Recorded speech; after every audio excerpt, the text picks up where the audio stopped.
இன்றைக்கி நம்ம அப்பள புளி குழம்பு தான் பார்க்க போகிறோம். அதுக்கு புளி கரைச்சி வச்சுக்கலாம். வெங்காயம், தக்காளி, அப்பளம் கொஞ்சம் எடுத்துக்கலாம். இஞ்சி பூண்டு பேஸ்ட், இது வீட்டில் அரைச்ச மிளகாத்தூள். இப்போ புளியில் மஞ்சத்தூள், மிளகாத்தூள்,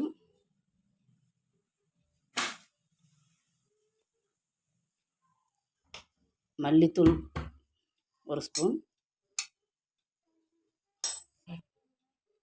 ஒரு வானல் வச்சுக்கலாம். அதில் எண்ணெய் ஊற்றிட்டு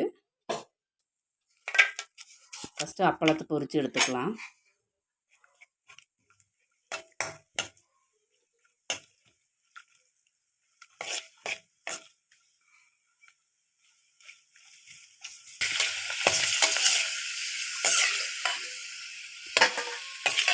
பொரித்து எடுத்துக்கிட்டு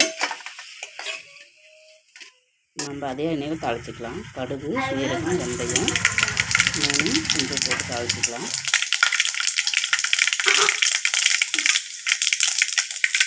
இப்போ சின்ன வெங்காயம் பூண்டு சேர்த்துக்கலாம். அது கூட சின்ன வெங்காயம் 2 வரமிளகாய் சேர்த்துக்கலாம்.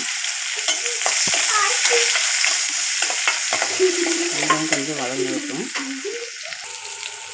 இப்போ கருவேப்பிலை, ஒரு தக்காளி சேர்த்துக்கலாம். தக்காளி நல்லா வதங்கட்டும். இப்போ இஞ்சி பூண்டு பேஸ்ட்டு கொஞ்சம் சேர்த்துக்கலாம். இப்போ நம்ம கரைச்சி வச்ச புளியை அதில் ஊற்றிக்கலாம்.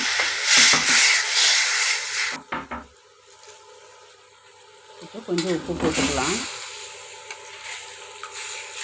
இப்போ நல்லா கலக்கி விட்டுட்டு புளி நல்லா கொதிக்கட்டும். கொதிச்சதுக்கப்புறம் இப்போ கொதித்து வச்சு நம்ம பொரிச்சு வச்ச அப்பளத்தை அதில் சேர்த்துக்கலாம். அப்பளம் உடையாமல் லைட்டாக கலக்கி விடலாம். ஐயோ,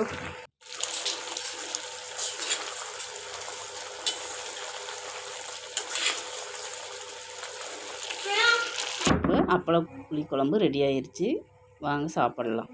லைக் பண்ணுங்கள், ஷேர் பண்ணுங்கள், கமெண்ட் பண்ணுங்கள், சப்ஸ்கிரைப் பண்ணுங்கள். பாய்.